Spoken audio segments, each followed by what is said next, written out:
ladies. Oh, it's so great to have you here at AOL Build. We just heard a preview of your upcoming album called Live On. Congratulations.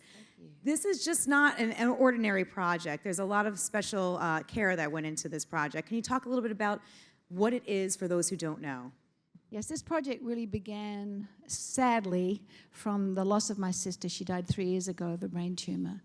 And I wrote a song for her, and I called my friend Amy, who had produced a record with me a few years before that, and asked her if she'd help me finish this song. And we started talking about the fact that there isn't a lot of music for people who are going through grief and going through loss.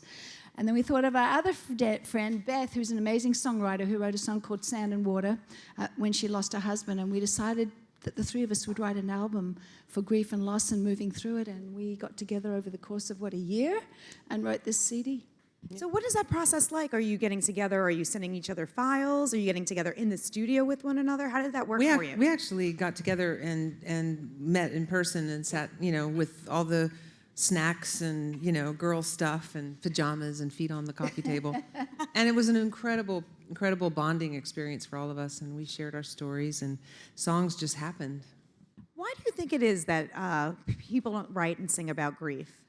It's a really tough subject to address, and I think there's a lot of fear that once you open that door, you're going to sort of fall down this well and never come out. Yeah. But I'm so glad you asked that question, because that's the purpose of this record. You grieve because you love, and you grieve because you have strong emotions, and songs are a safe place to share those emotions and to feel them yourself. I feel like there's so many different types of grief that you can have. Can you talk a little bit about that? Because I don't think it's just about death per se. I think you're totally right. I mean, you can grieve the loss of a partner or a family member, but you can lose your pet. I remember being terrible grief over my loss of my animals, or a job, or moving, or there's so many ways we grieve, or for the world, what's going on in the world. And I think these songs address all those things. And also that often people don't know how to say anything to you. They want to, but they don't know how, and these songs kind of address those issues. Yeah, that's a thing. Sometimes it's an awkward situation too, and this is a great way to kind of get that word out there. You said your sister was the inspiration behind this. Can you both talk about, Amy and Beth, about what the inspiration was for you? Well, right around the time Olivia lost her sister, I had lost my mom the year before, also to cancer. So I was very much in the, grieving is a long process, and I was in the very fresh stages of it, and really creating these songs for me personally was also a way to help heal myself. And the process of creating them, getting together with friends and sharing your stories and your feelings, it's enormously healing to do that.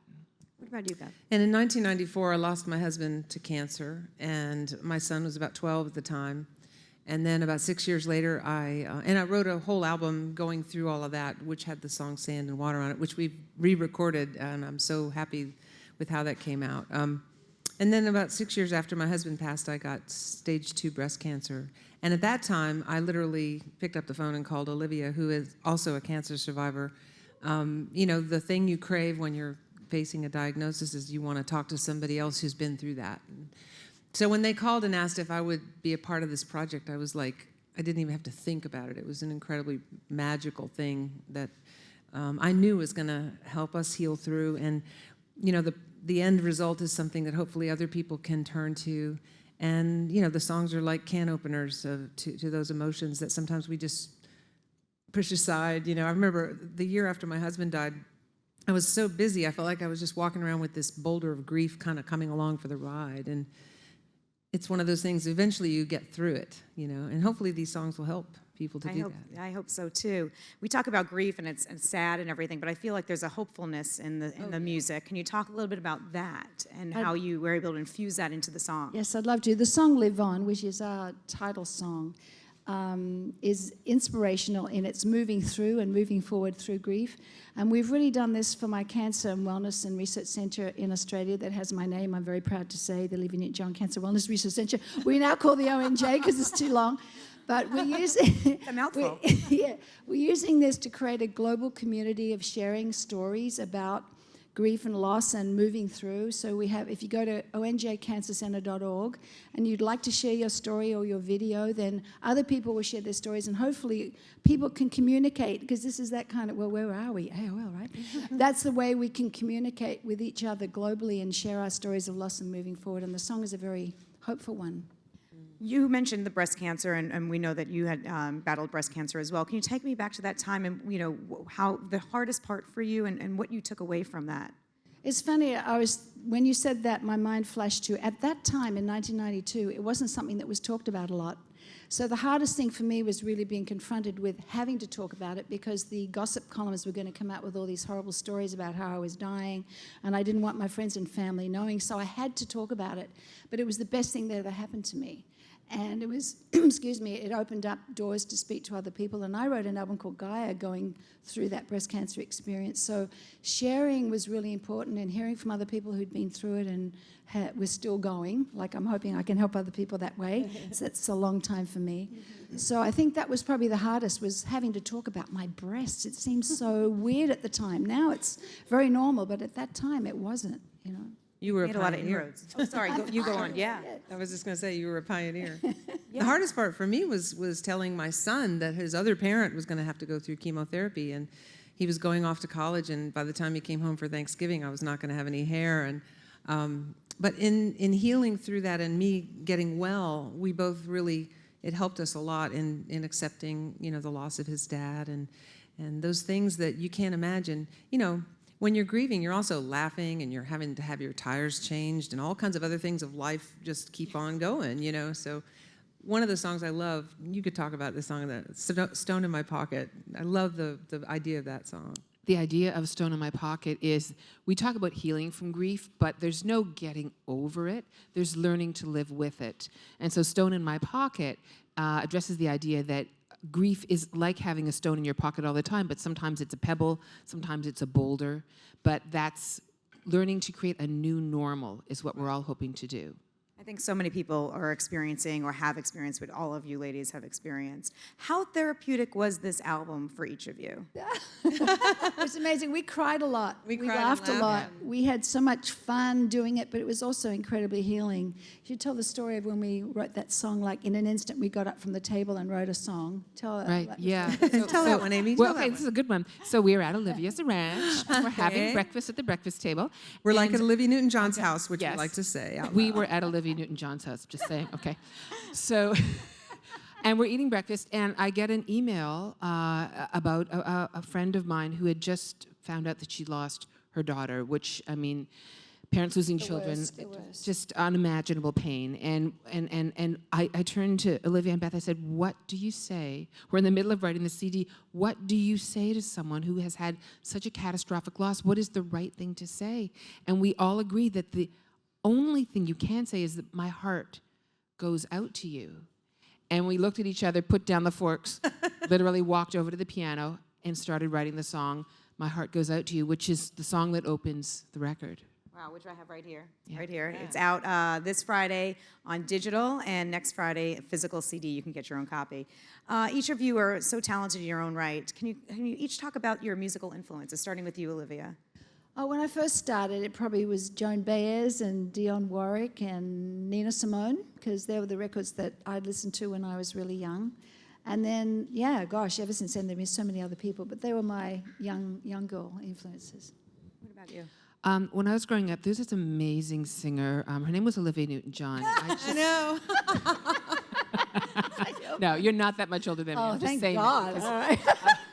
I did cut my hair, though, in 1982 to be short like that. I was a huge singer-songwriter fan in the 70s of Bonnie Raitt and Joni Mitchell and Linda Ronstadt, and they were very big influences on me. Ditto on all that. And also, I was a military kid. My dad was in the Air Force, so we moved all over the place, Germany and all over the States. And I just remember hearing just a melting pot of different styles on the radio, from the Beatles to Tony Bennett. I used to listen to my parents' records and Edie Gourmet, and then on into everything else that followed. I'm just a song junkie. I love to find a great song in every genre, and they're in every genre. So I don't even have a one. Well, all diverse, but also very similar, too, in terms of musical taste. Olivia, you've been in Vegas recently performing in residency. How's that been going for you? And what do you try to do with those shows today? It's been wonderful. I started off saying I was going to be there for 1 year, and now I'm there in my 3rd year, and I've got 4 more weeks this year. What's been wonderful about the show is it's kind of evolved, and I've put more of my healing music in it now, and I'll be adding on Live On soon. So I've really enjoyed the residency, being in one place, sleeping in one bed, and Vegas has been a really wonderful place for me. And we went to see the show, and I've been a huge fan of Olivia's and a friend of Olivia's. And I was so blown away by the arc of her career, just from one end of it to the other. Like, you forget about all the songs, like for years, the 3 Grammys that preceded Grease, and then, you know, the groundbreaking things like Physical. And I mean, I came away crying with wonderment of all the amazing highlights that you've You're had. sweet. Thank you, Beth.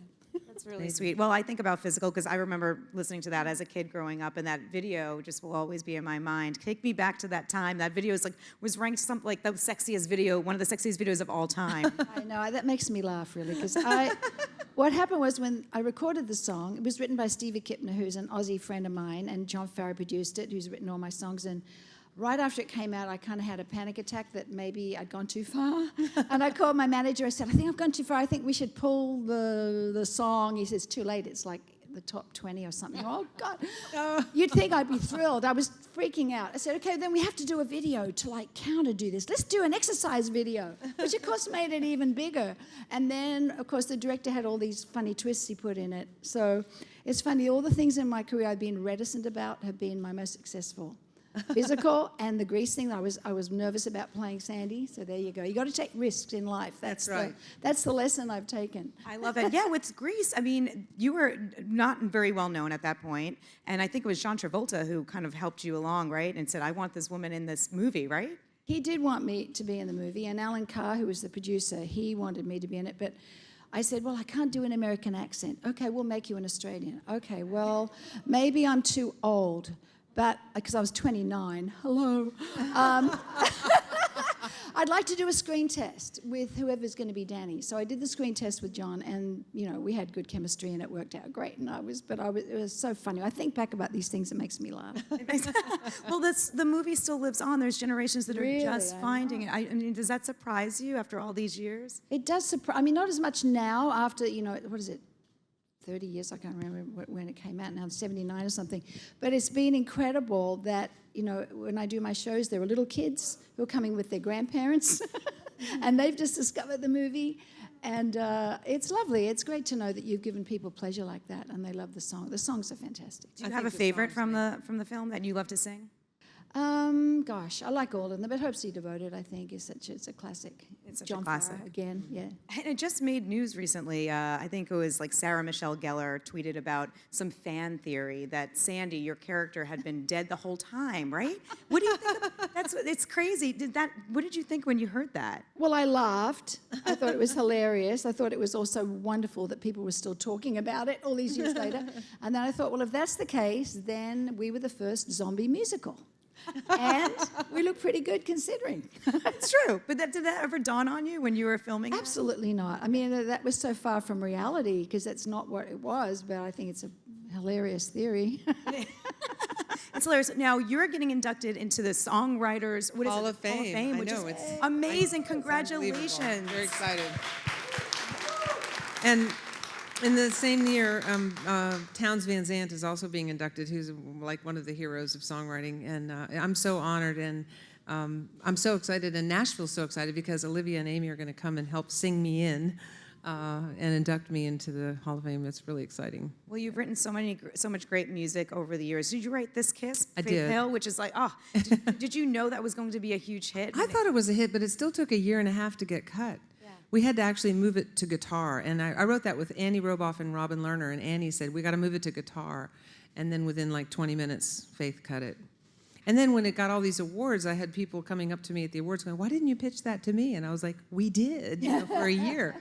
But yeah, no, it's helped put my son through college, that one. There you go. Hey. Well, Faith had a big hit out of it, so the rest is did, history. You yeah. know, what is each of your approaches to songwriting? I mean, when you think about songwriting, what do you want to? I actually teach a lot of workshops on creativity and healing, and also creativity and songwriting. And I try to let people know right off the bat that I don't teach people how to write songs. I teach them how to be comfortable not knowing what they're doing, because that's called creativity, when you're not sure what's going to happen next. So I usually just start by making a sound and going, yeah, yeah, and then I write these nonsense syllables. And a lot of times the vowels will organize themselves into place so that when the song's finished, the vowels are what they were the first time I warbled. Kind of like when Paul McCartney went around going, ham and eggs, da-da-da-da-da-da, ham and eggs. That's how I write songs. That's how the magic happens. What about you? That's what's so great about creativity. Everybody has a completely unique process, and my process is completely opposite to yours, which is why we work great together. For me, and this is something I learned when I was living in Nashville, I actually love to write from a title, because I'm thinking about life all the time. I sometimes feel, if you've ever walked along the beach with like a Geiger counter looking for like silver under the sand. Right. So I'm always like mentally scanning people. I'm scanning you right now, by the way. Yeah, just like trying to learn about people and emotions and relationships. And sometimes when an idea crystallizes in a title, like for example, one of the songs on the CD is called "I Will Take Care of You." That started from a title. And when I know the title, it's like I've taken the book off the bookshelf, and I open and there's the story. And that's where I like to start, and the music kind of trots along after. That's my weird little process. That's really interesting. Where do you get your inspiration from? Neither of that way. It just either I hear it in my head, I hear a line, or usually it's a melody line and the words come with it, and then I've got the idea. But it's usually from a feeling or something that's happened to me, and I'll sit down at the piano and it just comes out. And there's no explanation for it. It comes from that big songwriter bank up there, I think. You just say thank you. Just say thank you. Don't you find it does. You're sitting at the piano, and it's so outside you that I often will just stop and say, oh, thank you. Woo. Like, I don't know where it came from, but You just trust it. Yeah. I got to write a couple of times with Waylon Jennings, who's one of my heroes. And I remember him sitting there going, well, I don't write them, I just write them down. And that pretty much sums it up. right. You It just just go like, comes from inside, right? right. And you just bring it out there. So you all are so busy. I'd love to know, what do you do in your downtime? What do you do when What's you're that? not working? Yeah. Yeah. Oh, well, I love to be at home with my husband and my animals. I love animals and the outdoor life, and I have a dog and a couple of horses and a cat and 17 chickens now. We just had 4 babies. Wow. So I just like to hang out there and pick my apples and have friends over and just do normal stuff like all of you do. Yeah. my husband and I have a house on a lake house in northern Ontario, and we'd love to be there. It's just gorgeous to be in nature and feel so blessed that we have a getaway place. And I just absolutely am madly in love with my 3-year-old grandson, who I just stalk, basically. And he thinks I'm pretty much it, too. So we have a thing going. I'm enjoying that. Well, Yeah. with social media these days and in technology, it's so easy to kind of be around it no matter what. Yeah, So. yeah. Oh, So he's scary what- how much he knows how to FaceTime. So what is next for each of you? I know, is there going to be another Live On? Do we think another album for you? Oh, it's just coming out, so let's let's wait 1 minute and Yeah, then there's we can this one. decide. Yes, no. I have more Vegas to do. I have a Christmas record with an Aussie friend of mine later in the year, and the rest of it, the world is our oyster. We don't know yet. We're going to probably do some live shows together. That's what we hope to do next year. Yeah. Yeah, we hope to do some live shows early next year, and I'm really excited about the social media part of this project. Olivia's mentioned that her hospital has a website. Say the name of it again. It's onjcancercenter.org, and that's where you can go and also go to Live On Music and find out about how we made the record. And we have lots of video clips and stories about the different songs and what they're about and how we feel about them. But if people want to share their video journey, it would be wonderful for them to send it in and help other people going through cancer and going through troubles. If anybody could take away one thing from the album, what would it be?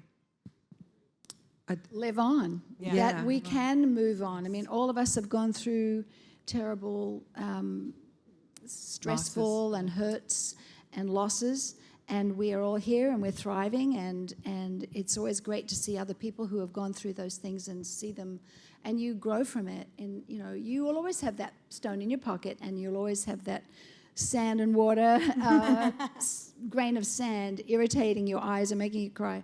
But there is also a lot of beauty to be learned from it, and a lot of compassion for other people. There's always gifts within the loss. There's just beautiful gifts that come along in the midst of some of the hardest stuff you go through. And if you haven't gone through anything directly hard and difficult, stay tuned, because you will at some point. We all will. And hopefully this music will just be one of those things that people turn to help them do that, I hope that go on. people think of this CD as kind of like a book club book that they'll give to each other and keep the conversation going. Because ironically, the more you talk about it, the easier it is to live with. Ignoring it is the thing that makes it hard. Yeah. We can finish with a point. Yeah, yeah. Live, live, live, live, live, live. Live on, live on. More than just survive, my friend. We're learning how to thrive, and then live on, live on. Love is all we leave when we are gone. Live on.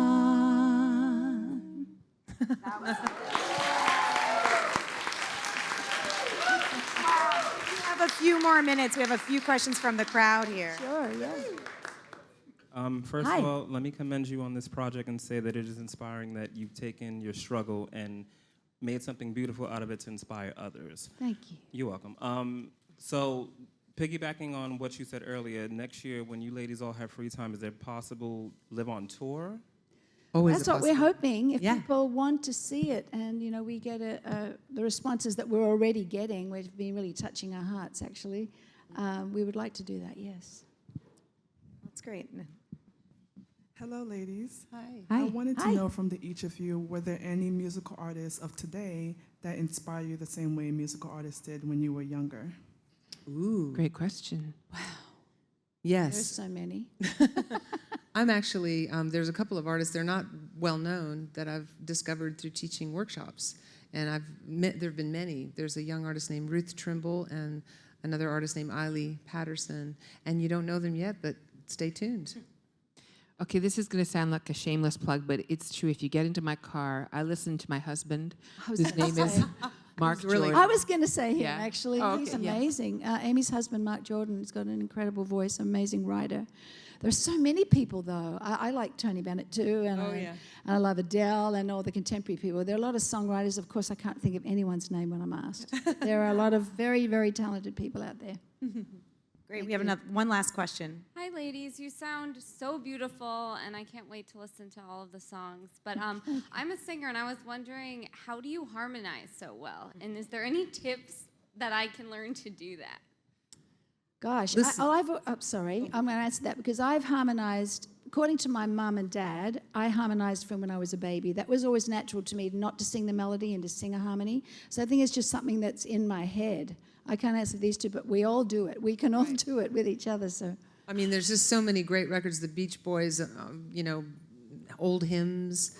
I love harmony. It's my favorite thing. And I think the more you listen to it, the more you adapt to hearing the parts. And we're actually, in a couple of weeks, we're going to put out a version of Live On that it's just the instrumental tracks that you can download so you can practice with your friends. And we're going to make the sheet music available with all of the harmony parts written out. Right. So if you can't hear it, you can play it and learn it. But practice is the key. Practice makes practice. eventually you'll just hear it too. Yeah, you'll hear it. Thank you so much, and thank you, ladies, for Thank coming you. by today. It was Thank so you. great talking with you. Get the album. It's out this Friday digitally, following Friday's CD. Thank you so much.